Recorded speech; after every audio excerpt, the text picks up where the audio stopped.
जब हम लोग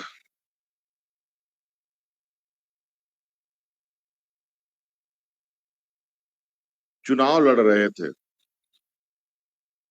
उस समय हमने ये वादा किया था कि राज्य के नौजवानों को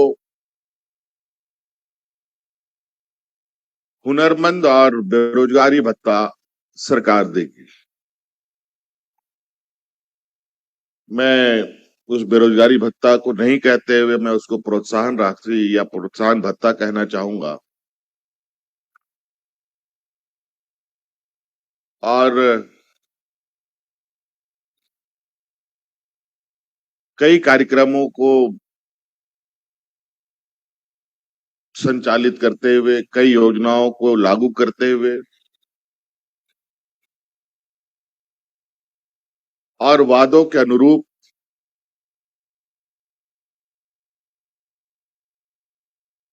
सरकार के कार्यों को आगे बढ़ाते हुए और सरकार के उन्हीं में से एक वादा आज फिर से ये हम लोग पूरा करने जा रहे हैं, जहां पर हम लोग बड़े पैमाने पर हमारे पढ़े लिखे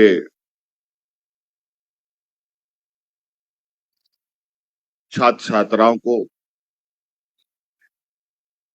हुनरमंद बनाएंगे, ताकि उसको आने वाला समय में कहीं पर भी रोजगार पाने में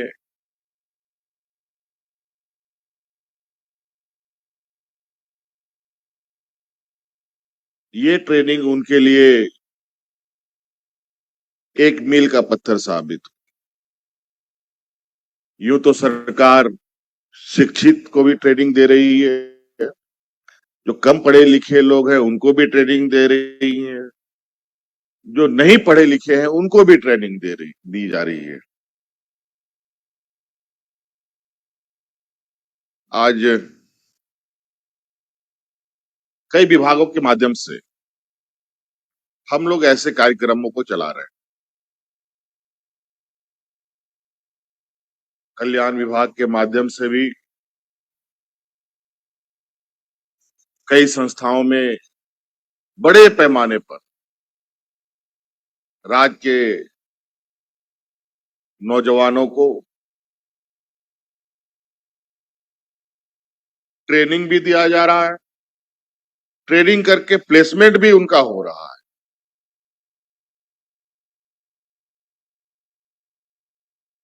हमने तो लगभग सरकारी नौकरियों को अगर हम छोड़ दें तो विभिन्न प्राइवेट संस्थानों में लगभग अभी तक हम लोगों ने 20,000 से अधिक नौजवानों को अलग अलग कंपनियों में, अलग अलग संस्थाओं में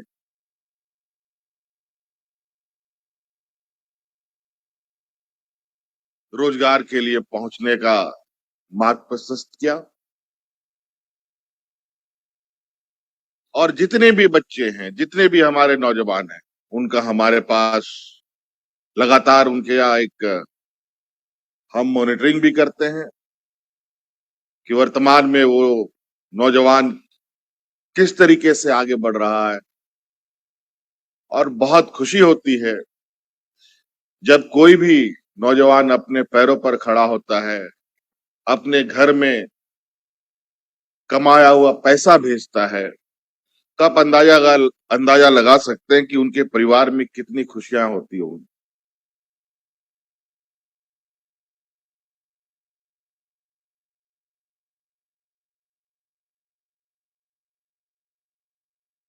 स्किल डेवलपमेंट, कौशल विकास हर इंसान के लिए जरूरी है। आज के दिन में अगर आपके हाथ में हुनर है तो आप जीवन में कभी भी भूखा नहीं मर सकते।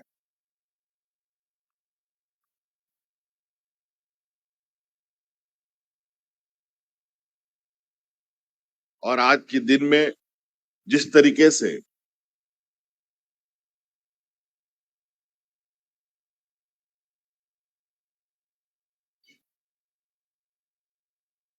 कार्यशैली में, आम रोजगार में, घरेलू कार्यों में, उद्योगों में कार्य करने की जो पद्धति बदल रही है, अगर लोग हुनरमंद नहीं है, स्किल्ड नहीं, ट्रेंड नहीं है, तो वो दिहाड़ी मजदूर के बराबर हो जाता है। आज बड़ी बड़ी कंपनियां मशीनों का उपयोग करती हैं। आज लगभग काम मशीन के द्वारा संचालित होती है। आज इसीलिए कारपेंटरी का भी काम करना होगा तो तकनीक के रूप से आपको कौशल होना पड़ेगा। आपको नर्स बनना पड़ेगा तो भी तकनीकी रूप से कौशल होना पड़ेगा। आप ईटा जोड़ाई करने वाले भी हैं मिस्त्री, तो भी तकनीकी रूप से आपको कौशल होना पड़ेगा। घर रंगाई पुताई करते हैं, बिजली का काम करते हैं, उसमें भी कौशल की आवश्यकता होती है। और आज ऐसे कौशल और स्किल्ड नौजवानों की बहुत ज्यादा पूछ होती है। झारखंड और हमारे इस तरीके के जो पिछड़े राज्य हैं, आमतौर पर यहाँ पर लोग मजदूर तबके के लोग हैं।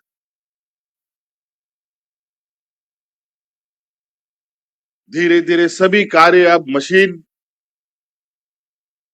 उन कामों को करना प्रारंभ कर दिया। अगर आज हमारे नौजवान या मजदूर भी स्किल्ड नहीं होंगे तो उनको बाजार में नौकरियां भी, कोई रोजगार भी नहीं मिलेगा।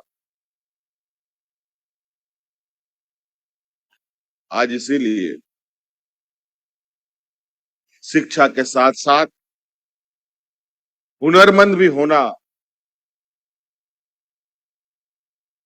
एक मास्टर डिग्री के बराबर है।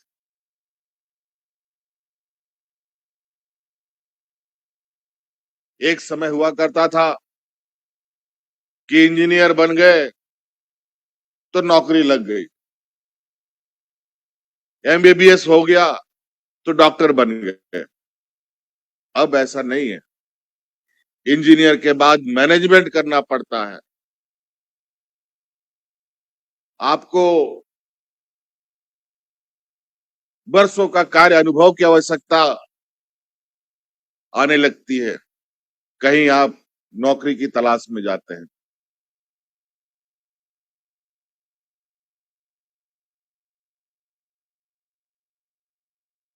आज जिस तरीके से रोजगार का आलम है,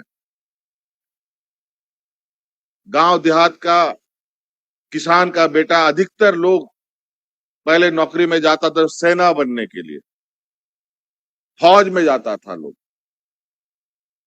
लेकिन आज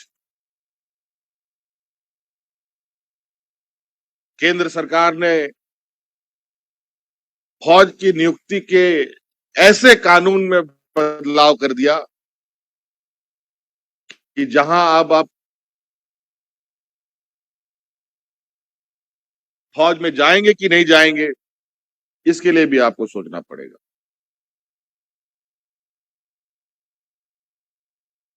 फिर उसके बाद गांव देहात के जो थोड़े बहुत लोग पढ़ लेते थे, वो नौजवान बैंकों में सबसे अधिक नौकरी करने जाता था। लेकिन वर्तमान समय में देश में किस तरीके से बैंकों का मर्जर हुआ, आप सबको पता है। जहां 100 बैंक था वहां अब 25 बैंकों के जिम्मे आ गया सारा काम।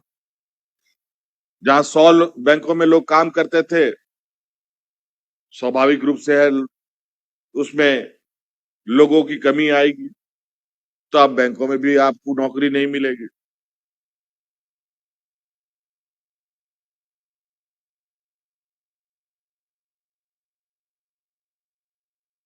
उसके बाद थोड़ा और भी पढ़ लिया, कुछ टेक्निकल, कुछ थोड़ा सब मिला जुला के ग्रेजुएट वगैरह कर लिया, तो हमारा गांव देहात का नौजवान रेलवे में नौकरी करने जाता था।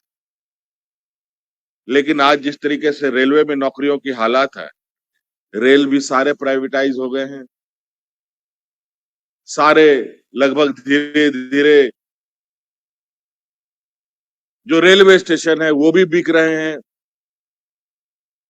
वो भी प्राइवेटाइजेशन की ओर जा रहा है। तो अब तो सरकारी नौकरी जो बड़े पैमाने पे हुआ करता था पहले, वो लगभग मोटा मोटी बंद।